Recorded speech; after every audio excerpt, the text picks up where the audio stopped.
Party time! Crowd control against the Sidestep Kings, baby! We are in the semifinal.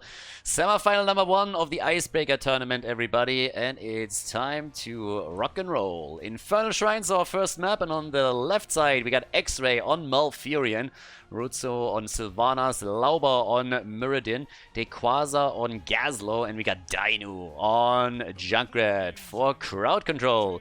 Whereas over to the right side of the map, it is Ultralisk on Greymane for the Sidestep Kings. We got Cattle on Nuburak, we got Kyoja on Leoric, we got Filth on Chromie, and June is playing Stukov in game number 1. Now, as mentioned so many times, all of these games are played on US Central, which means that for the Korean players and the Europeans, they are playing with quite a bit of delay, so they have a ping of roughly 120 to 140 on the side of the Europeans, and the Koreans are set to have a ping of roughly 160, 170. Just as a little bit of information here. So this tournament was, as well, the name already kind of suggests, the Icebreaker tournament. And for everybody that's a little bit confused and is like, well, Khaldor, there have been show matches, there have been like these other games, now there's the tournament, like what's happening here? I mean, pretty much what they're trying to do is just get a maximum of exposure for this entire league, so they have a shit ton of extra content that they're currently trying to throw out there, just to make this a little bit longer. I guess that for the sponsor it was also kind of important that they have, you know, like a long time frame where all of this runs, and where they get exposure, so there's like a tournament, and then show matches, and this and that, and this and that. But the league is going to start eventually. Actually, I think it's the upcoming weekend. And for now, they had the tournament here, and of course, that gives us a glimpse into what the power levels are of these teams, since the teams have just been drafted. So for everybody that doesn't really know that yet, but these teams aren't actually teams, in the sense that the players found each other and then decided to play together. Captains drafted these teams, a similar system that we had for the European in-house league back then, and also for Meta Madness. So the teams that you see here will stay together for the duration of these tournaments and the league, and that's probably about it. But yeah, now that we're having a bit of a rumble down here at the bottom of the map, there's the first kill, and boom! There is kill number 2, and they nearly got June as well. So double kill for crowd control right here. But yeah, so with the teams now also starting to practice together a little bit, of course, the power levels will change, since up to this point, most of those show matches that you've seen were just like randomly drafted teams and exhibition matches, you know, just to give players a chance to play together. As already expected, all of these B-tier players that we saw, a lot of these B-tier players that we saw in those games have pretty much not been drafted at all. I mean, again, kind of obvious. If you're trying to draft a team that is going to win, you want to, of course, rely on former pro players or people that played a lot since HTC went down. Talking about going down, Junkrat went down too. Dino eliminated already. Mr. Angel Voice himself is dead, and now we have also some aggression towards Dequaza up at the top. But as level 4, Talons kicked in, and level 5 is on the board. We have both of the teams on the point. Also, European Muradin style. Look at that. Lately, we've seen a lot of Stormbolt, Stormbolt, Stormbolt, and Stormbolt as talents on level 1 and level 4. But in this case, Lauber going into the third wind, and the Thunderburn over here. This is a little bit more that European style that we had for pretty much the entire time when Muradin was placed, which was not all that often. You're trying to be as tanky as you possibly can, but of course it also means that you give up a bit on this early completion of your baseline quest, and that's something that a lot of teams just want here, because it gives you a cooldown reduction, it gives you the extra Stormbolt or the Pierce, so that's kind of cool. But right now there's a bit of outside poke happening. Of course, Junkrat and Chromie are the ones trying to get the stacks together for the team from the outside. We already got 13 to 6, and they are starting to make the big boy plays here. 2 kills to 1 in favor of the blue team as they're starting to move in here, and they have full control pretty much. Chromie sniffing out the back line, trying to see if she can make a play here. But in stacks, it's fairly even actually. 21 to 16 right now. There comes the hit again. Rutsu in a little bit of trouble. Kyoja is low, needs to get away here. 28 stacks, again 31. They are rocking it, oh my god. They're really starting to rush on the objective, but the Sidestep Kings are stepping boldly onto the point, trying to reverse the situation here. 24 to 36. Should be an easy one for crowd control, honestly. They got 37, 39, one more. That's it. Seems like they're going to get... Oh, Sylvanas goes down. They're trying to go for Cattle. Cattle survives thanks to the carapace. 31 to 34. Take a minion. What the fuck are you doing? X-Ray is about to die and the Punisher is taken. Triple kill against crowd control and the sidestep kings grab the Punisher. Crowd control is sitting there. I have no idea what they just did, but it really felt like everybody on the team thought that someone else would grab the last minion. They were, I think, 15 stacks ahead nearly. 39 on their side, and they just didn't lock in the last minion, screwed it up completely, and now they're in this position where they're like, well, guess we have to defend after all. So, yeah. The Goblin Fusion on level 7, we got the Skullcracker in too. Now they lost the wall and they lost more than 50% of the HP on the fort. But that shouldn't really have happened. Sidestep Kings are all of a sudden ahead with the 3 kills that they got and the extra damage against the structures. So, well, let's be honest about it. Crowd control fucked up big time. Yeah, that was a bit too complacent. Shot calling definitely not on point there. Somebody should have made the call to just say, okay, let's go for the objective, no matter how the team fight ends. I guess a huge part of it was that they thought they could take an Uberak down, who was incredibly low. But then the Carapace cooldown came online, and he was able to get the shield out. As it stands, we still have the early level 10 for the Sidestep Kings, and honestly, for crowd control, that's a pretty bad spot to be in right now. I mean, it's an entire level until the blue team has their own level 10, so if the Sidestep Kings are doing a good job here, they're just going to start to push with what they have, and they're using the bot lane to do it. They have the camp, they have also Stukov in position with the lurking arm, simply zone them out a little bit. There's not really any great poke against structures from afar though. So if they really want to commit to it, they have to use Greymane in melee mode ideally. And with Dino and Junkrat on the other side, you always are a little bit weary of committing this heavily towards the front line if there is a mine potentially that flips you over the wall. So it seems like crowd control is going to be able to get the experience that they need in a fairly timely manner. 11 against 10 any second now. 2 kills to 4. Bot lane. Dino, look at this. Super safe. They don't have vision. They have no idea where they are. They have absolutely no clue where the opponent is. And both are pretty much just hide the gas low right now. So they are making sure that nobody moves out. There's the level 10 though, so they played it safe. We got the Mecha Lord again. And yeah, things are looking peachy here. Bit of an attack on the other hand in the middle. Nice lurking arm. Beautiful follow-up here from June. Well done by him. Ultralist jump in with the damage and Lauber got deleted. Yeah, Lauber down and now the fort is about to get destroyed. So we have the Sidestep Kings taking the first quick kill or destruction of a fort. And, well, for crowd control, I mean, let's be honest, it's all about the next objective, right? They're going to try and fight over the next objective. The problem for them is going to be the level 13 that I think is going to be accomplished during the Shrine phase at the latest by the red team. But as long as they can at least try and force a fight over this, maybe get a kill, crowd control could come back into this. And the Shrine gets announced right now. In terms of damage output, we have Junkrat on 12,000. Did a pretty solid job, of course, with the pew pew pew from the outside here. Greymane is sitting at 11k, Chromie as well, so both of them are just behind Junkrat. Top right, that's where we get the next camp already locked in, and it's time to shine. Bring it, baby. 13 talents, as I mentioned, they will be ready for the red team, so that's a pretty big problem for crowd control. And I'm honestly a bit curious to see how they handle it, because they won't get 13, that's just not happening. So they're probably just going to try and go for the objective, see if they can get a quick kill, like this one, for example. Kyoja, and he's dead. It's only Leo, he's going to be back soon, TM, but that's at least a good start. There's the lurking arm upgrade right now with a virulent reaction, can lock targets down, but with 21 stacks to their name, crowd control has a good position. Leo's going to be back another 10 seconds, but right now it's a 5 versus 4, and Cattle has to jump out here. Greymane! No! Ultralisk is dead. Leo is about to come back, but that is a bit too late. Rutsu jumps in, Arcane Punisher is taken. Oh, the Entomb! As they're trying to go in for a kill, but they can't get it. Love how the Punisher just decides that he's going to go on the left side, and mass ping is already happening, and everybody's like, dude, what are you doing? That gate is on the right side. Where are you headed? So Punisher's about to jump in. Sylvanas is here too, so they're disabling the wall. They should get a lot here, honestly.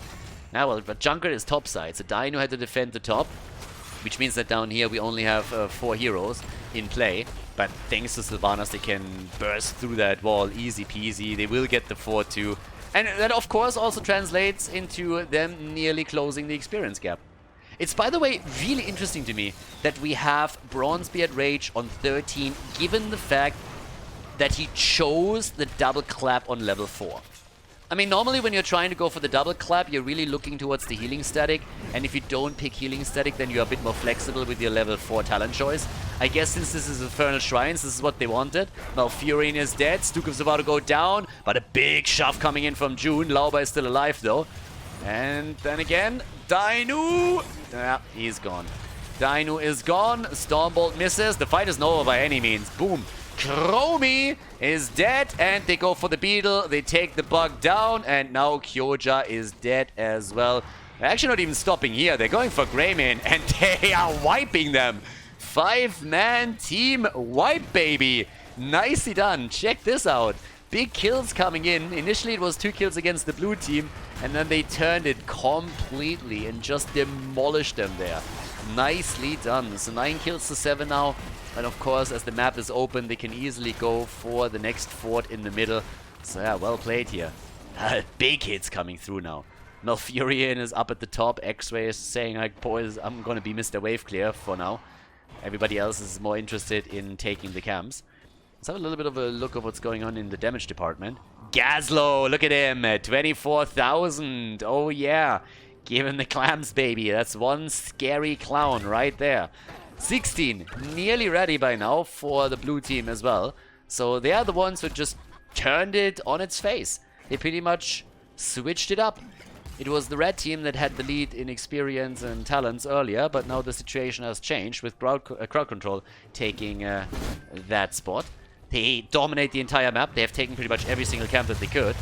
Now, of course, it's time for the Sidestep Kings to defend, but the next shrine is going to be ready in the middle of the map. Whereas over here, we have another camp about to be taken. X-Ray is already sitting tight. Rutsu is moving in, starting to take that out together with Malfurion. And there's already a bit of a battle for Lauba, who has to pop his medallion. So the medallion gets used. It's now on a 5-minute cooldown for him, but at least he was able to make it out. That would have been a bad time to die, honestly. Ah, what a hell? Debilitation, really? Interesting. Cattle going for the talent. Yeah, I actually talked with Mike. Oh, what a nice combo. Beautiful setup with that Entomb here. I like it. Well done. Double kill against Sylvanas and against Junkrat. Stukov goes down. Gotta love that about the blue team. They're not giving up here, but, well, they are gonna lose more, aren't they? The Quasar is about to fall. He is nearly dead, trying to rush away. Can't quite, though. But the initial kill was actually pretty sexy. I mean, look at that Entomb. Comes from behind the wall after the stun, and that was just a beautiful setup. First, we have Anubarak moving in with the stun, then the Entomb, then Chromie with the damage, and of course Stukov also with the silence. It was really, really well executed. But either way, just double checking that again. So first of all, we got the Mithril Mace and the Spectral Leech here. That in itself isn't really too surprising. It's kind of interesting to me to see Debilitation on the other hand. So the spell power reduction has of course been buffed now by Blizzard in the last patch. But I honestly talked to a couple of players, and I had the same talk also with Michael Udall, that Debilitation really still seems like a pretty bad talent pick, considering why you pick an Uberak. I mean, there's a reason, a certain playstyle that you associate with the Uberak, especially if you're playing him together with Stukov, Chromie, Greymane, and Debilitation kind of goes away from that. Epicenter is usually really what you want here, so it's interesting to me that Cattle picks it. And I'm curious to see if that's something that he's just trying out here, or if this is going to be a pick that we see from him a bit more often in the future. But definitely something that's noteworthy, as the fight over the next shrine here is already playing out right in front of us. Cocoon is out as is, but Gazlo has been saved. Here comes the jump. That didn't hit anything. Epicenter would have definitely helped a little bit here, I suppose. But they're trying to make the play now for the Punisher, and they get it. They got the Mortar Punisher. So far, so good. And with that, they can maybe even take the keep in the middle. I mean, it's dead even in structures on the map. Honestly, it's dead even if you're looking at the kills too. So there's a lot with this. And let's have a look. Down to the bottom of the map. Then we have another fort about to be taken down. It's kind of interesting to see that we don't even see the red team going for it at all. I mean, right now the Sidestep Kings have pretty much just said, well, we're going to let you defend this one for free, but we're going to take your bottom fort. Alright, so they set that up. Yeah, here comes the next hit against Khaldor again. Okay, so far so good. And let's see a little bit of how this is going to work out for them right now. At this point, we are still looking at the attack over here against the, or the defense against the camps that have been set up. There's still a couple of camps on the map, which the red team now focuses on. Top lane. They are still ahead in experience, which is kind of crazy. I honestly feel that they should have pushed to the middle. I guess they could have gotten at least the wall here, so they decided to not do that. They were a bit more worried about the bot lane. Fair enough. I guess part of the reasoning might be that the next objective spawns topside, and they were just thinking, alright, if there's catapult pressure at the bottom of the map, we might lose a bit too much here. So they wanted to alleviate that as well. Either way, right now it's a fight for level 20. Both of the teams, they want to go for level 20, they want to grab this as quickly as they can. And we have them moving on to every single lane that gets pushed out. It's all about vision at this point. Muradin is already securing the flank a little bit. Khaldor to an extent, of course, too. 16 stacks for Muradin. And actually, the stacking count that he has pretty much shows why there's a lot of players, a lot of teams that go into the Stormbolt talents. Because they want to stack this just a little bit faster. Which so far hasn't really been possible here. 20 is nearly ready. They want to force the fight on 20. If they can force the fight on Storm Talents, that would be the dream. There's the jump. There's level 20. Here comes the rewind. Can they force a kill? Stormbolt. That's the end of Kyoja, isn't it? Yeah, Leo is gonna fall. Can they get more? That's the question. And it doesn't really seem like it. But thanks to the 5 versus 5, they should be able to, if not take the fort down, then at least destroy the fountain, which gives you a solid opportunity topside. Stormbolt against Chromie, nicely dodged by Godfil, but Chromie is in trouble, and that's a staggered death right here. Nicely done. Uh-oh. And Nubarak is about to get a Nubarak if he isn't careful here. Sylvanas jumps in, jumps out, and they're trying to work on the wall. Nice kills and follow-ups from crowd control. 12 kills to 2, and a great position for the next objective. But, of course, has not been announced yet, so there's still a little bit of time. And we have level 20 talents now on both sides. Khaldor is sitting at 46,000 damage, so he is looking fantastic on hero damage. Higher than Leo, higher than pretty much everybody else in the game. And, well, off we go. Objective announced, 20 for both of them.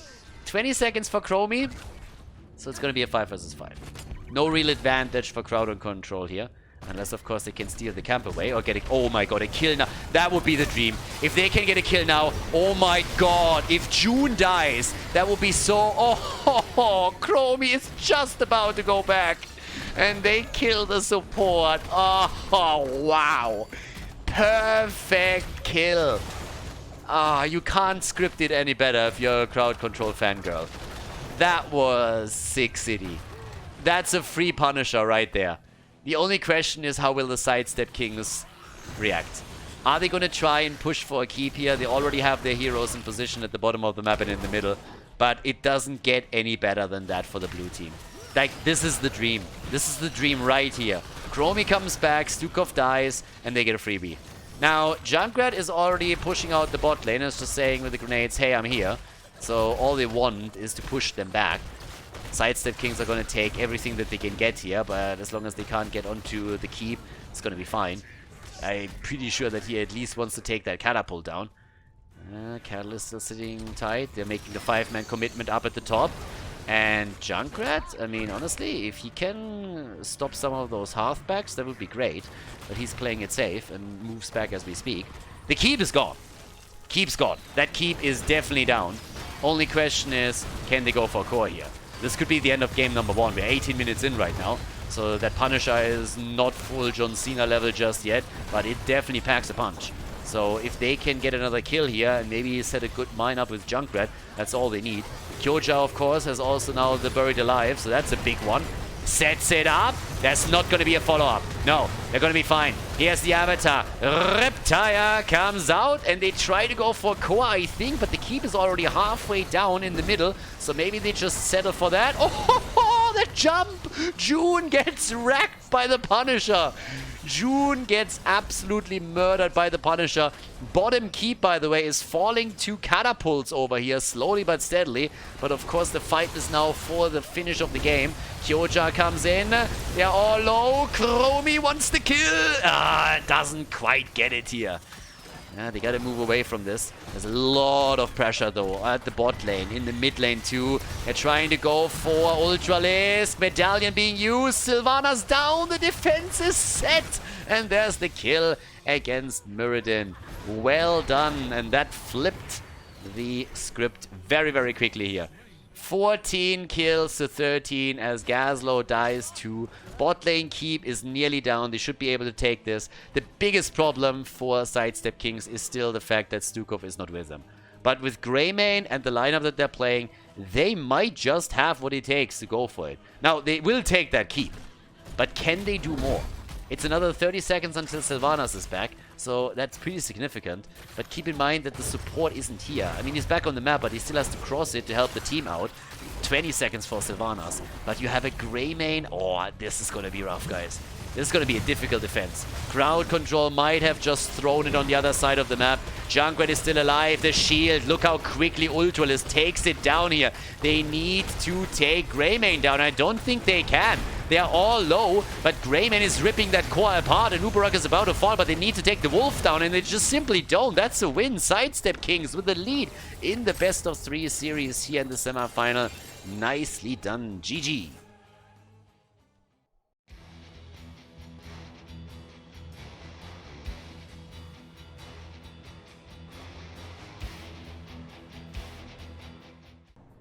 Sky Temple, map number 2. The Sidestep Kings are in the lead. Crowd control, throwing the game a bit towards the end there. Now on the left side of the map, we got X-Ray on Karazim, Dequaza on Gazlo, again, second time in a row. Lauba on ETC, we got Rutz on Greymane, and Dainu on Sylvanas. That's a pretty nasty combo if you want to take structures down. Greymane and Sylvanas work incredibly well when it comes to that. And on the right side of the map, we got the Sidestep Kings with Ultralisk on Medivh. We got Filth on Jimmy, Kyoja on Diva, June on Lucio, and Cattle is playing Diablo. Well, he has one Mad Cow already on the other side that he needs to herd in a little bit here. First play is going to be for the Watchtower, as you can see. We got the Block Party for crowd control as the level 1 talent choice here. And Karazim going with the standard talent. I mean, as usual, no surprises here. Pretty much what you see in every single high-level Karazim game. We got the Iron Fists on level 1. Yeah, Jimmy, on the other hand, still with Exterminator. That's definitely going to help him quite significantly if they're running towards the boss. Just to name one example. For Dibbles, we currently have Feast on Fear right here. So Cattle is definitely going to look for those wall stuns. And it's all about the baseline, at least for now, on the side of Medivh. We want to double check how much can Medivh actually get, how quickly can he get those stacks together, and can he stay safe enough to not die, because of course all of this, that just resets once that you're taken down. June then again is a bit low here as the game starts. Greymane is already just jonesing for another kill. That Wolf is definitely aggressive. Top lane, Diva is going up against Gazlo, so oftentimes you see the bot lane being the solo lane initially. This time it shifted towards the top. We have at the bottom of the map both of the camps taken. Jimmy is doing this pretty much solo. Our little space cowboy over here is doing his thing. Exterminator value, baby. Let's go. And up to the top left, that's also where we get another camp already taken. Whereas the red team is trying to go for another attack. Yep, Dainu jumps away. But that is the beauty of having Medivh. Faster rotations on the map, trying to just set up these portal attacks against an opponent, and Sylvanas jumped out in time. But of course that can lead to a kill, and if it does, if you lose your hero in the solo lane in that situation and there's 4 plus a siege giant camp on the other team's side, you can imagine how much damage they can do before anybody rotates over and makes the play here. So yeah, that's definitely a bit of a concern. Now, as all of this plays out, we have the camp taken. on the side of the Sidestep Kings at the top right. And, of course, they need to also deal with Crowd Control's attack here, who move in with pretty much everybody right now. I mean, just look at how quickly they're taking this wall down. And every single structure that you take on Sky Temple outside of the objective matters. Now, the portal is already set up into the back, but this wall is falling, and it's falling hard. But can they take their own camp down? That's the question. Entire wall is eliminated, and they are going for more. Just imagine if they can take the fountain here. That would be such a great play to make just before the temples are activating, but I don't think they can focus in on it. At least double checking, but it's not quite happening. D.Va is alone at the bot lane. Gazlo is the one who rotates over, but he has to deal with the middle first and foremost, and that's what he does. But down to the bottom of the map, yeah, he needs to grab this one as well. But at least for now, blue team is a bit ahead on structures. They're slightly trailing behind in experience, but that will be... They should be able to catch up quickly here. But yeah, having the structure advantage is always awesome when you're playing on Sky Temple. It just means you can trade evenly with your opponent on temple shots and you will come out ahead, which is pretty much what this map is all about. Now, at the end of the day, you just need to control those points, but you already have a bit of a fight at the top. ATC sliding in, gets stopped by Jimmy. Nice penetrating round from Godfilth. Well played by him. Gazlo is now the one moving into the middle. The Gazlo just sitting at the side here. And the big fight up at the top with the first blood against Greymane. Greymane down. They don't like werewolves, apparently. So the Silver Bullet coming in, taking him down.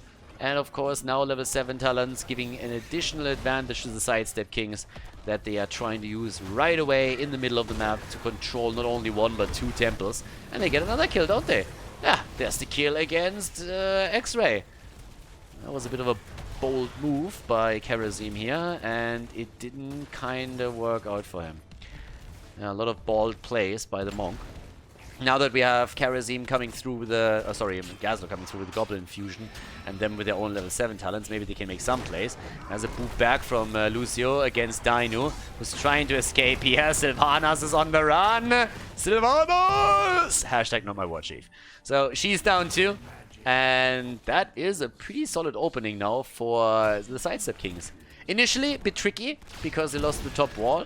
Then they were able to get those 3 kills. That gives them a lead in experience. Plus, in addition to that, they're of course now taking the lead in structures as well. So a very good position early on in the game. Things oftentimes shift when you're on level 10, but at least for now, they are doing fairly well.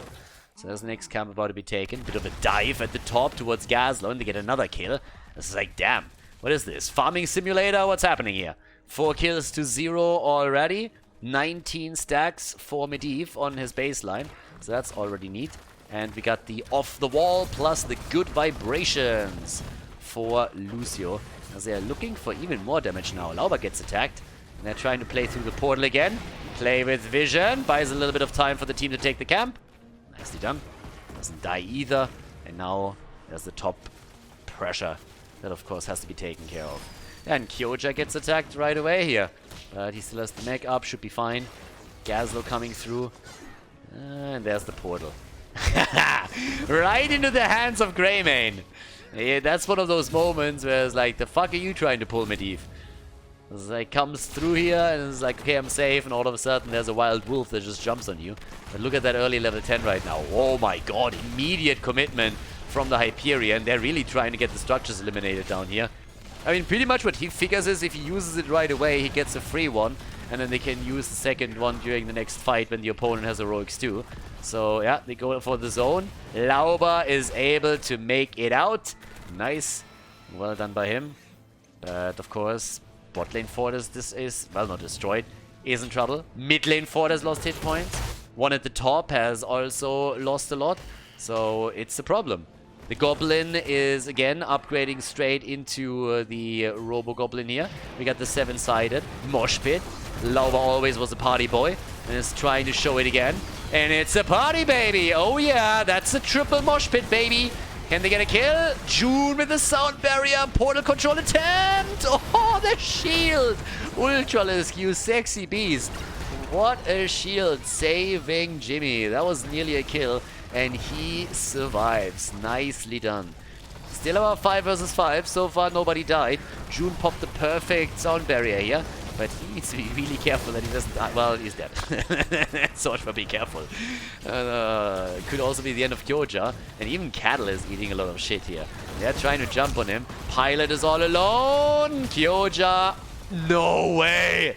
Ultralisk, calm down, please. Yeah, but still, damage over time takes him down too. Jimmy is all alone. He's just sitting there saying like, team, team, team. But guess what? Raymond is already on the prowl, and that's another kill. Yeah, they just destroyed 4 heroes. Dibbles is back thanks to the fact that he had his stacks together. And talking stacks, the only one that survived this entire carnage on the red team side was Medivh, who's the one that can't die right now without losing his stacks. So, yeah, kind of important that at least worked. Here comes the hit through the middle, and as Karazim at the bottom of the map helps Greymane to put more pressure in. They might be able to get ahead here. I mean, they already got the top 4, so that's a big win. Now they opened the middle up, and they're gonna get maybe even the fort down at the bottom of the map. It's not quite there, but still, it's kind of close. So yeah, shout out to Crowd Control, bringing this back. It's a cool series, honestly, thinking about it. A lot of back and forth action from the start of game 1 up to now. 25,000 damage by Sylvanas. Rutsu really putting the pressure on, as does Dino. Rutsu sitting on 18,000 damage. Both of them are above the top damage dealer for the Sidestep Kings, which is Jimmy at this point, with 14,000. Trying to time that a little bit with this rubber ducky over here. Left side of the map. Rutsu coming in again. Gonna make his own play. Here's the slide. Lauber is on the move, and boom. That's another camp taken by them. Alright. Bot lane, again, if they... Ooh, Sylvanas, if they can flank that in, maybe... I mean, they want that fort, obviously, so they disable it right away. Can he get the slide over? Medivh is ready. Medivh is ready. They still get the fort, but Medivh prevents D.Va from dying here. 13 talents are already on both sides.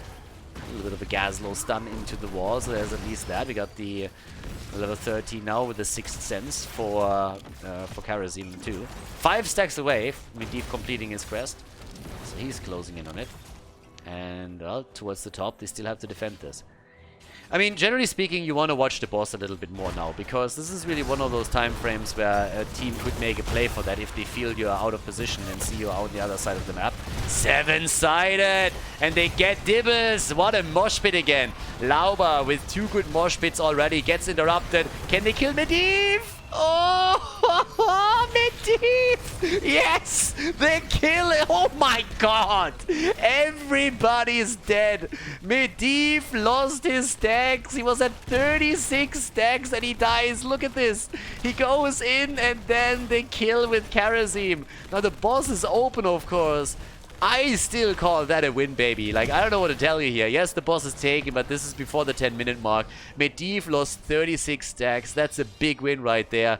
And Quasar still gets shots fired thanks to his position at the top temple. Now, Sidestep Kings will take a bit of a lead here in structures, but really, putting Medivh into a position where he's back at 0 at 10 minutes is going to make his entire play throughout the rest of the game a pretty weird one, because on the one hand he really wants to defend his teammates, on the other, if he ever wants to be in a position to complete this, he needs to be careful now. Top side, Quasar, he's even alive. They were of course trying to catch him. He goes down. All the forts, by the way, are destroyed. Talking about destruction. Kyoja sidestepping the power slide. I mean, he's on the sidestep Kings after all, so he should, but he dies anyways. The portal in this case was a little bit too late.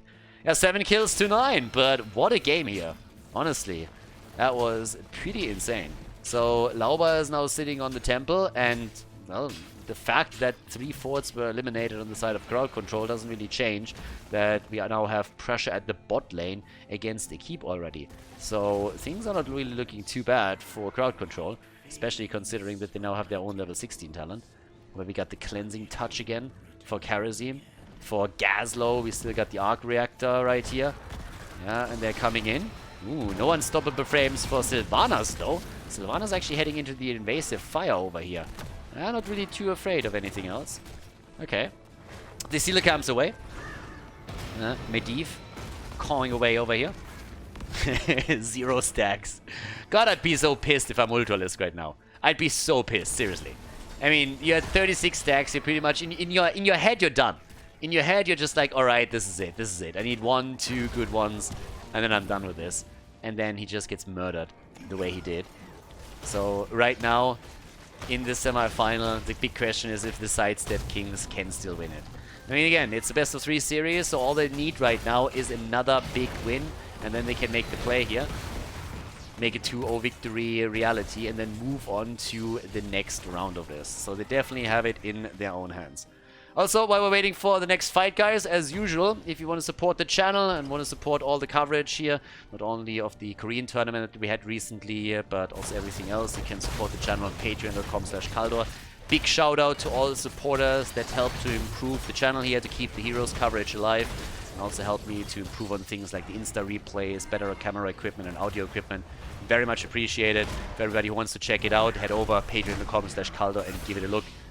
Very much appreciated, as mentioned. The game itself, spicing up a little bit. Ooh, 7-sided! What a shield again for Medivh. But Dibble still is taking a huge beating over here. Could have died, honestly. Kyoja is now moving away too, but whoo, that one was clutch. Nicely done by Medivh. And Kyoja, he also helped out to save Diablo. I mean, it's honestly crowd control that is now on the move. They are moving in and starting to take everything away that their opponent has. There's a camp that they have pushing at the top. Diablo wants to try and get this. There's the Apocalypse. Went in a bit too deep. Oh, can they take it? The camp. They're trying to go for Dibbles first. A candle. Another shield. Mosh pit. Oh, Lauber with the dance moves. He goes down, but the fight is not over by any means. They're still trying to fight for this one. Everybody is dead and dying. Dino is nearly dead. 7-sided again. Oh my god. What a setup. Nearly a 5-man wipe. Ultralis didn't know what to do. He was just like, do I take it? Do I move away? Do I want to live? Oh. Take another look at this one. I mean, look at that bashing there. Mad brawl over the camp. Everybody is just jumping in and killing people. Absolutely fantastic. 11 kills to 10. Gazlo is on the point. Sylvanas with the camp is pushing the top. They're trying to go for Ultralis because sitting at 17 stacks and he's just sitting there. He's like, not again, team, not again. Problem is the entire team is dead, so there's that. And yeah, it seems like the top keep is going to fall too, isn't it? Diablo's going to be back in another second, but that's not really going to help them. Or is it? Hello? Can they save that? Oh, it's so close! They save it!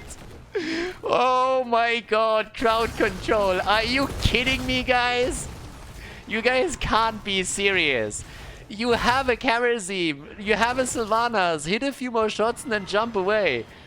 They actually let that thing live. That's just crazy. Boss is back up now. And look at both of these keeps. Both of them are so low. Now, of course, it also means that if they can get another few shrines, then, well, they can take them down quickly. But it's just a little bit insane that there's still no constant catapult pressure on these lanes. So they're moving in right now, trying to change that. They have Vision of Diva at the top, and they have the level 20. So that should help them. With their Storm Talons, that's not really going to be a big deal. So they take the first one down, thank god. And I guess we're going to see the one at the top now fall as well. And so it should. Okay, both are down. Thank you. That would have been a big problem for my OCD over here if that continued for much longer. So level 20 Talons are in. Red team is going to get them soon as well. And they are heavily ahead. They can... I mean, this is looking better and better for them. Now, there is a little bit of a problem. There's only one shrine that is going to spawn in the next rotation. So that means that you can't just simply trade, but there's a boss up too. So either one of those objectives is going to be a big play towards winning game number 2 and forcing game 3. Yeah, good wall stun. Uh-oh, Lauber. Yeah, he gets out. Karazim is helping with that quite a bit, getting the cleanse out there. Pretty much everybody has their medallion still up as well. The only ones that are currently on cooldown on the medallion are Karazim and Diablo. Those are the only two. And both of them have roughly a minute and a half left before they can head back. But, well, down to the bottom of the map. Yeah, Malfear and Medivh. Medivh is just flying around, double-checking what's happening here. It's actually a double temple. My apologies. I didn't see the second one on the minimap. So it's a double temple, and it's also a boss up on the map. Okay, that's great for crowd control. I thought initially for some reason that it was only a single altar, a single temple at the top. But now that it's 2, that's a pretty cool situation for crowd control to be in. There's a lot of spaces that the sidestep kings have to control at the same time if they really want to make it work. But crowd control doesn't try to play around them. They're actually looking for the aggressive engage. They're looking for the fight here. And Medivh with the ley line. Yep, here we go. Trying to catch a little bit more. Apocalypse. And they screwed it up just a little bit. Didn't quite work out. It's a party again. Mosh pit, baby. Honestly, Lauber's mosh pits this game, absolutely a work of art. He's hitting all of them. Now they're going for D.Va. They take the pilot down any second, but that was a fantastic mosh pit to take this one. Now 2 heroes are down. Diablo came back. But this is just looking better and better for crowd control, and they are now moving straight towards the core. The shields are already lost, and this is going to be a tie in this series here. The best of 3 will go to the final map. We're going to see map 3 between these 2 teams here in the semi-final of the Icebreaker tournament for the CCL. Nicely done and well played by crowd control.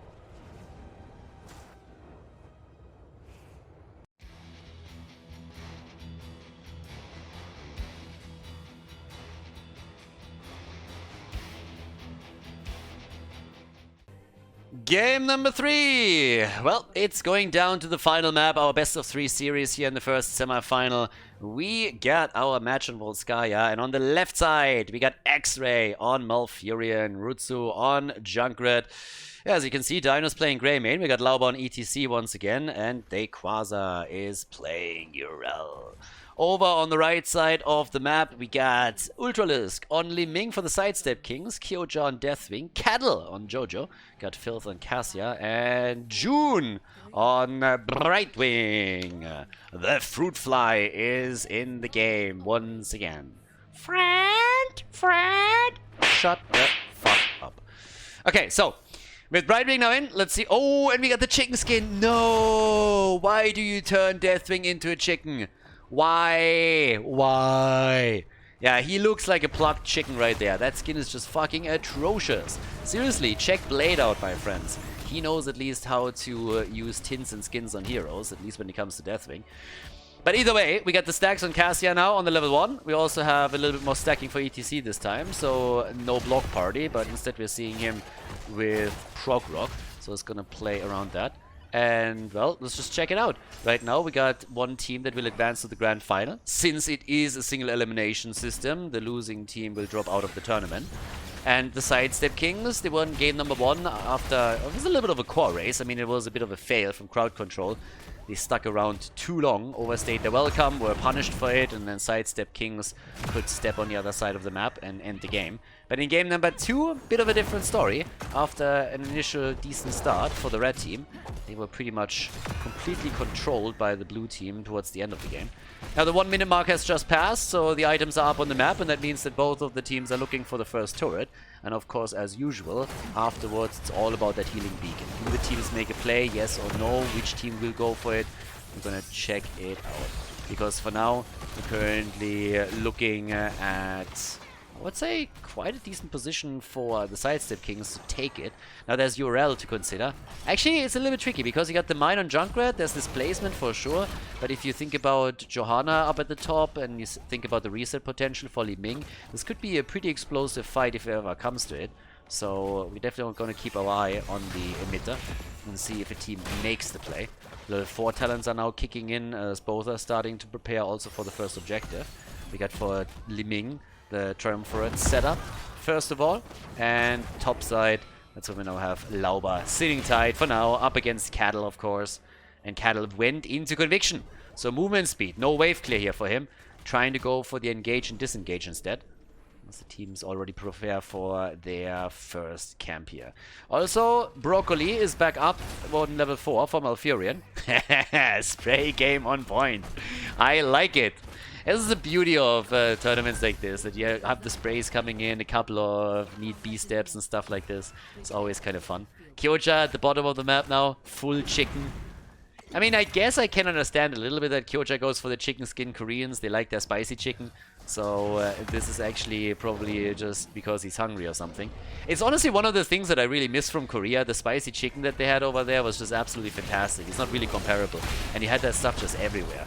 So yeah, that was pretty brilliant. But yeah, there's a lot of good food in Korea, and most of it is more so on the kimchi side and bibimbap and stuff like that, or kimbap. But the spicy chicken was also pretty spectacular. So I'll let the chicken skin slide for the day just because it's Kyoja and because I'm hungry. Those are the only reasons. But well, with that said, we now got Dainu starting to rotate over. Already took some of those camps away, or at least one of those mercenaries. So they are trying to go for the first objective here. And the Red team has taken the initial lead. Kyoja dropping a bit low here, because once Greymane has the bullet, he needs to be very careful. Catalyst coming into Dequaza, the Space Goat, jumping in again. Yeah, very jumpy fella over here. And with the early level 7 talent, we have now both teams with the next setup. Calamity, of course, as usual, the talent for Li Ming. Greymane now had to rotate towards the top to finish what he started and take the remaining mercenary minions down. That's a bit of a slower game now. We are 4 minutes in, we haven't seen a kill yet. This is, of course, game 3. You gotta be careful here. If you mess up, then you are out. We'll try to avoid that. Urel still jumping around with this. It's always kind of funny to me when we have a hero like Urel go up against Deathwing. Like, Deathwing could just, like, eat a goat. So, think about, like, Urel riding on the money pig, right? I mean, that's literally just like a goat riding on a piece of bacon. For Deathwing, for a real dragon, that must just be... honestly, that's just the appetizer. You're just, like, going down and, like, just, like, eating that crap. Lauba is already low, so it seems like the dragon also wanted a bit of beef. Couldn't get it here. And 18 stacks by now for God Filth. Cassia is in, and that's a first protector. Easy peasy. Didn't have to kill anybody for that. It's an easy one. Can go for the rotation towards the top now, and first of all destroy the wall in the middle.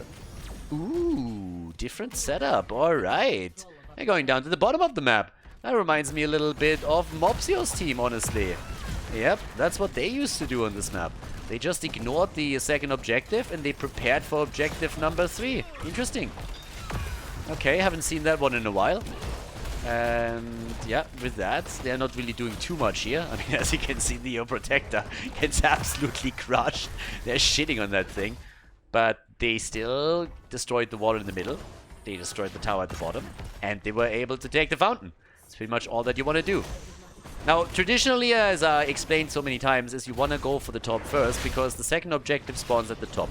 If you take your opponent's fountain down and you don't lose your own, you have an advantage fighting for the second objective, and then you pretty much just repeat the same thing. So you rinse and repeat, you win the protector, you go to the lane where the protector is going to spawn next, and you're trying to get an advantage there. But this is a variation that we've seen in Europe a couple of times, where instead you ignore the next objective and you go for the third. Let's see if that works out for them. It means that they're gonna fight an even fight up at the top once that the objective spawns. I don't really see the sidestep kings breaking through that wall and taking the fountain down. So there's that.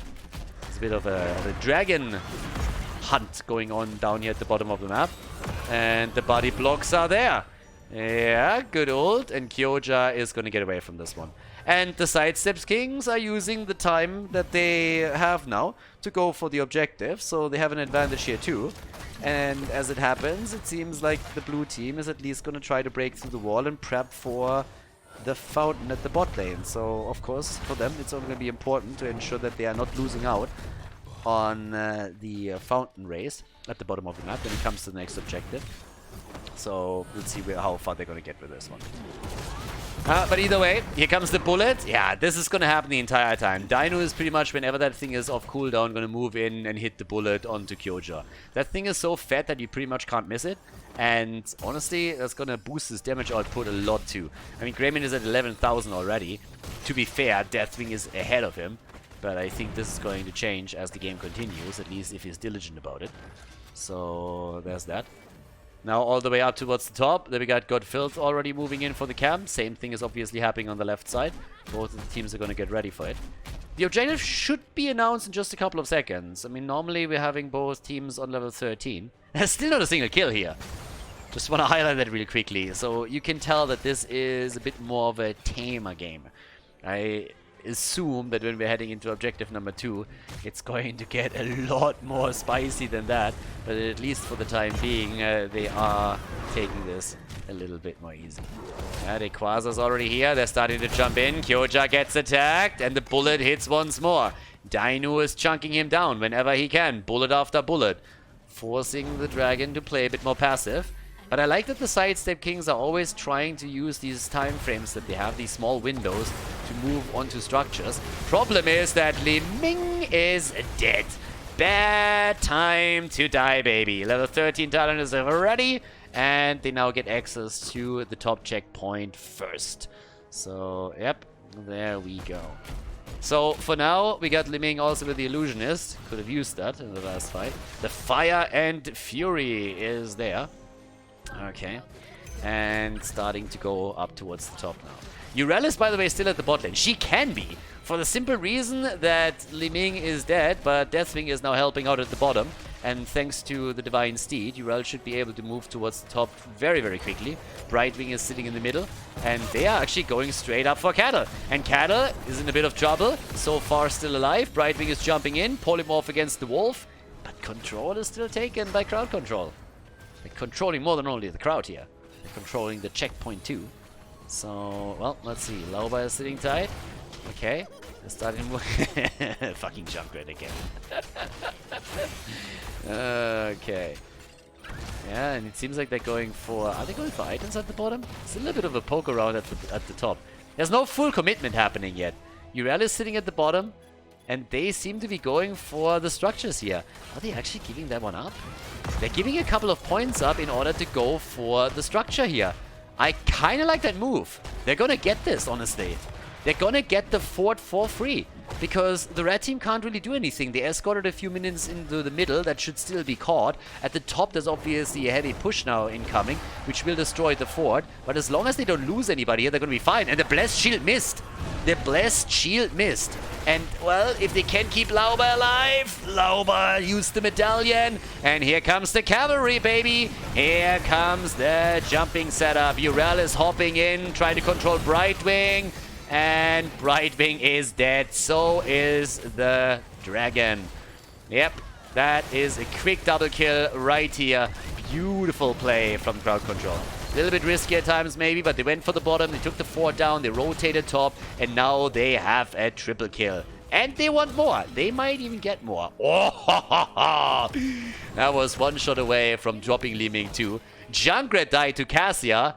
Yeah, good for them. Cassia came top. Problem is, she might not be able to escape. Yeah, it doesn't really look good for her either. So Cassia is most likely going to fall too. The problem is, this is going to be a staggered death. She's waiting for Brightwing. I have no idea why he didn't suicide there. Even honestly, even with Li Ming rotating in from the middle and Brightwing trying to teleport, I don't think they can survive this. So now it's a staggered death, right? It's another 30 seconds for them to be back up on the map with 5. So they're going to lose out on the Protector, and they're going to lose more than that. That's going to be a bit rough now. And Kyoja, dude, you are eating shit tons of damage before anything happens here. So they're going for the fight. The Protector's on the move now too. Dino is maybe caught on the wrong side. He is going to fall. Dino is going to fall. He's going to try and buy a little more time. Yeah, but he's going to die eventually. Alright, so he goes down. Bought a bit of time for the team. They moved into the middle. 5 versus 4. That's at least not too bad. I mean, Sidestep Kings now have a 5 versus 4 defense going in their favor, so that's decent. There's a bit more action over here. By the way, side note, 31 stacks for Cassia. It's not really too crazy. 11 minutes in, 31 stacks. It's not a whole lot, honestly. The problem for Cassia is that there's not really a whole lot of fights going on. We highlighted that initially. Up to the second objective, we didn't have a single kill in the game. So there was not a lot of brawling that happened. Now she's trying to stack against the Protector a bit more, and that's of course so much easier. 16 against 17, 5 kills against 2. Still a bit of a better spot for crowd control on the map here. And, well, let's go. How far can they go with this one now? 23,000 for Li Ming, the top damage on the red team side. The Sidestep Kings, so far, everybody died once on their team. 30,000 damage for Greymane. As expected, he's taking the top damage in the game now. Hitting those consistent bullets against Deathwing will do that to you. And at the bottom of the map, there we go. The Quasar's in. They get another item. More turrets for them. And the bot lane, slight advantage for crowd control. They don't have a fountain either, but at least they have the 4, right? So they could theoretically try and retreat there. Level 16 Talons. Yeah, they also prepped the camp. I love this little death squad over here. That is just trying to roam and see if somebody is sitting maybe in a bush somewhere. If they can catch someone. If maybe ETC can get caught, for example, or anybody else. Brightwing would have to help out with a polymorph, but still, if they can get anybody alone on the map, that would be the dream right now. And they're still poking. They're going for these long-distance pokes against the exposed structures. Nice lockdown. Beautiful lockdown. Trying to go for Cassia. Greymane comes in. Yeah, but can he get the kill? Yes, he can. Together with Junkrat. Cassia is down. Well done. And they're looking for another kill. They want the follow-up on Jojo, and they get it too. That's a double kill, and that is a bad spot to be in for the Sidestep Kings. They need to sidestep more of these attacks on this lane. So now at the top, Rutzo is starting to take the wave down before it hits the fort and takes it apart. In the middle of the map, they can open the wall up. If they can get another fort here, that would be fantastic for them, but even just gaining a bit more experience is already beneficial. That would help them for an early level 20 around the second objective, the third one.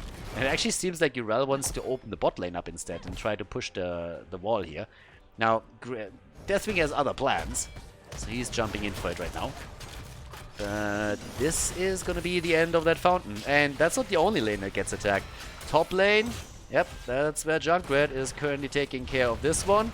There's the combo. Nice, good attempt by Liming, but not enough. And now they're diving on her. Oh, Brightwing comes in and they're immediately moving away from it. That's a good job by June. That could have been the end of Liming if he doesn't jump in immediately to help out here. So now level 20 Talons are about to be ready. And once that's the case... Oh, even before that, are they still trying to fight this one? Objective is taken, Lauber locks it in, and there's the 20 Talons. Here we go. And the objective just got unlocked. That's an entire level that's missing. Sidestep Kings, they have a problem here. Now, the third objective usually doesn't end the game. It can, but you have to get kills with it. Well, I'm talking about kills. It seems like they're going to get a few here, aren't they?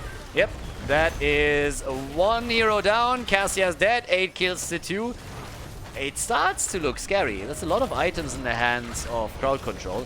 Now they can steal the rest of the items away too. Brightwing is refusing to work with the team. She's like, friend, fuck that. So she's just going topside and takes the fort down. No friends for Brightwing. And that's an easy protector at the bottom of the map now. At least it should be, with another 30 seconds missing on Cassia and no level 20. And the blue team is just saying, boys, we're going to open up the bot lane. We're going to open that one up. And see if we can even poke that keep a little bit. Every bit of damage matters and would make it easier for you to move with the protector towards the core. As I said, third protector usually doesn't end the game, but it can. Especially if you're prepping the bot lane before that even comes in. Look at Cattle, he can't do anything. Now that Brightwing has healed him up a little bit, he has a chance to engage. But even that is starting to be tricky. And the keep is already down by a significant amount of hit points. Urel isn't here, so she's the only one that's currently on the point. We will at least have a 20 talents for Sidestep Kings for the defense. But this is getting a little bit tricky. Okay. We got the level 20 talents as expected. Brightwing upgrading the 10. So does Johanna. Talrashas is in. The arrival of a god. Okay, let's see if they can use that somehow. Lauber, again, it's all about the items right now and who wants to... They all have one.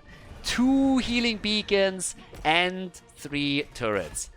Yeah, let's see if the Sidestep Kings can stop that.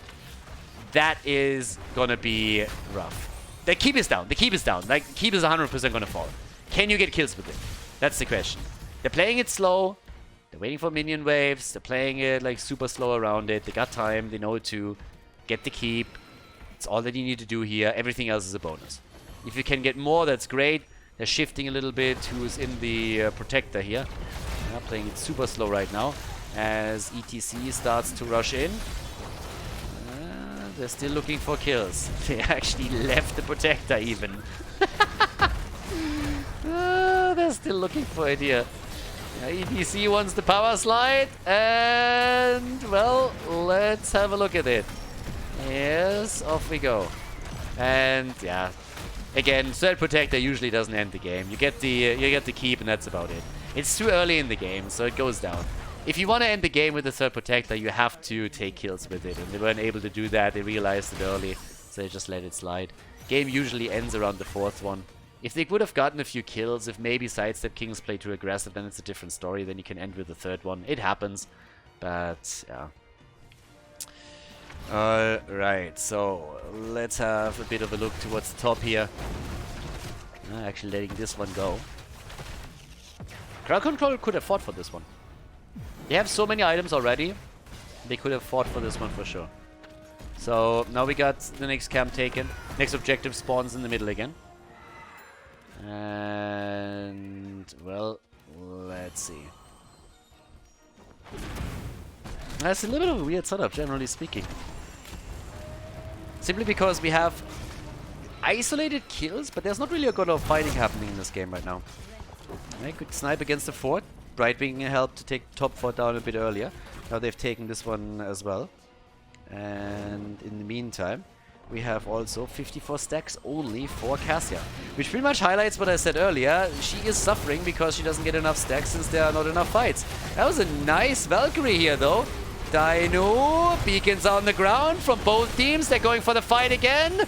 Oh, Brightwing helping Jojo out. That could have been a kill. They're still moving away with the conveyor belt here. And all the items have been used. Everybody just went F. So all the items are off the map now, off the board. Top fort is about to fall. Yeah, they might just be able to save it. Johanna comes in now and tries to save it, and yes, they can. They can. It's close, but they are able to. Still, all of the items just have now been used, and of course they're trying to get a few more. But this will, at the end of the day, come down to the next objective. Game 3, it's getting clutch over here. 8 kills to 2, top side still alive, bot side, keep us down, catapults are pushing, crowd control slightly ahead, Sidestep Kings want to come back into this. And again, whoever loses this map is out of the tournament. The winner will advance to the grand final, which is going to be a best of 5 series. But here we slowly go. 20 minutes in now. As the game continues, of course means that the objective also scales. And the fourth one usually ends. I guess there's a scenario in which the fourth one doesn't end for the Sidestep Kings if they win. If somehow crowd control can delay their approach, since they still have to go through a fort here. If they want to focus on the bot lane, they even have to they have to take fort and keep down, so it's 2. But here comes the control point. Level 22 on both sides. Getting the 23 is still kind of nice. I mean, no team really aims for getting an additional level, but it gives you a stats advantage, which is kind of nice to have. Usually not the game-deciding thing, so it's not the highest on the priority list. But honestly, it kind of matters. 2 heroes, 3 actually, don't have a medallion available. ETC, Malfurion and Johanna, both are still on cooldown for another 3 minutes. So they won't be able to use that during this fight. But position is now about to be taken by crowd control. They're about to lock this one in. A little bit more space created by Lauba as he's dancing around cattle. And time is ticking in their favor now. So the pressure's on the Sidestep Kings. They have to really take their fight here. We still have a few items available, as mentioned before. Oh, Malfurion, he gets deleted. Insta-kill against the support. Beautiful play here. Great setup. No chance. 5 versus 4. The Sidestep Kings with a big step forward. That was great. Taking the support out like this was absolutely amazing. Now they're looking at potentially the 4th protector and maybe even a win in the game. Just with a 1 hero snipe. They got the perfect target. Without the support, it's pretty much impossible to fight here. Incredibly well done by them. So, top side, that's where the camp goes down now. They take the experience. Malfurion back in another 25, but we had 50% already. What a fantastic kill by the Sidestep Kings. Incredibly well done. That's a huge lead now for the red team. And the blue team, they're going to have Malfurion back, but I don't think they're going to make the play for the Protector anymore. And let's see how much they can get with this. Again, the fourth one usually ends this. I have seen in my entire live casting Heroes of the Storm games, I think I've seen a 5th Protector 2 times on a high-level game. One of those times, it didn't even do anything because while one team was going for the Protector, the other team rushed the core and ended the game. And the other time, the 5th Protector pretty much just obliterated everything in this path. But normally on the 4th one, you're done. But, well, Deathwing isn't here. Li Ming is at the top. They're really taking their time. And they're also taking some damage. That's 20% of the Protector already gone. Hello, team. Deathwing, Li Ming. Team. What are they doing? Pushing out the lane? Afraid of losing a fort? That's 67% there. That's a freebie. Like, what the hell? Okay. That's going to make this a little bit closer. But, I don't know. That was a bit strange. So, they didn't jump onto the mid lane. And with crowd control moving out, they burnt this down to 60% right away. Rotation towards the top, fair enough. But the back line is exposed. And, team, what's happening here? What is happening? What is going on? That's not how you play this. It's like, what are they doing? Cassia is trying to get a kill together with Brightwing. X-Ray is still alive. The Protector is simply just like trying to keep up with everyone. They abandoned it too. What is going on here? Sidestep Kings. What? Malfurion goes down. Li Ming gets the kill. But still, this is still a 4 versus 4 all of a sudden. They get the Protector again. 50% right now. I am not sure what's happening here. But it is a bit awkward. Nice. Caught in the middle of the jump. Okay. So they are not doing a whole lot. Li Ming had to go back because the catapults are starting to take the shields down and winning the game. It's Winion's time. And the Protector actually goes down. Guys, they haven't killed a fort. Keep. They didn't get a keep. Like, are you kidding me? They got Protector number 4 22 minutes into the game and they didn't get a keep with it? I have no idea what went on there, but yeah, that was a big fail. So, that's not how you want to play. That's not how you want this to play out. Oh, that is unfortunate. It was such a good kill from Godfilth earlier when he set it up with the Valkyrie. Now all of a sudden we're 25 minutes into the game and we still haven't seen a keep fall on the side of crowd control. ETC is down. Alright, they're making up for it now. They're making up for it. 2 turrets in their hands. 5 versus 4 again. Deathwing comes in too. They get the kill. The problem is, what do you do with that kill? You can pretty much get all the items on the map now. It's 50 seconds until ETC is back, so the red team can go for full item control. But what else can they do? They're trying to get the keep in the middle finally. It's like, this belongs to us. We should have gotten it earlier. We didn't. So now it's time for us to finally take it. And they will. So that keep is gonzo. Okay. Took a little bit longer. They didn't do it with Protector, but they did it. And there we go. 80 stacks now for Cassia. 66,000 damage for her. And, well, let's have a look at Greymane. He's at 81,000 right now. Okay.